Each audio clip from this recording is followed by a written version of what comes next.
আমাদের দেশে শিক্ষা প্রতিষ্ঠানগুলি বাঁচিয়ে রাখার জন্য ইবতেদায়ী মাদ্রাসার স্বীকৃতি আদায়ের লক্ষ্যে এবং ফাজিলের ডিগ্রির মান, কামিলকে মাস্টার্সের মান দেওয়ার জন্য বাংলাদেশ মাদ্রাসা শিক্ষক পরিষদের জন্ম হয়েছে। সবাই বলেন আলহামদুলিল্লাহ।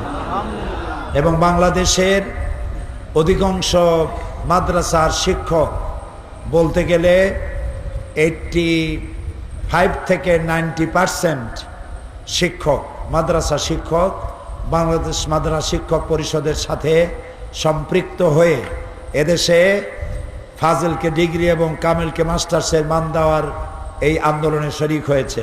আপনারা আজকের মোনাজাতে আল্লাহর কাছে এই দোয়া করবেন যেন সরকার তার মেয়াদকালের মধ্যেই এই দাবি পূরণ করে নেয়। কারণ ফাজিল এবং কামিলের মাল না হলে আস্তে করে সমস্ত মাদ্রাসাগুলি বন্ধ হয়ে যাবে। আলেম পাশ করেই ছেলেরা সব কলেজে চলে যায়, ফলে ফাজিল ছাত্র পাবে না, কামেল ছাত্র পাবে না, মাদ্রাসাগুলি বন্ধ হয়ে যাবে। এই কথা যেন আল্লাহ সরকারকে বোঝার তৌফিক দেন এবং অতি দ্রুত এই কাজটি যেন বাংলাদেশে সম্পাদন করার তৌফিক সরকারকে আল্লাহ তাআলা দান করেন।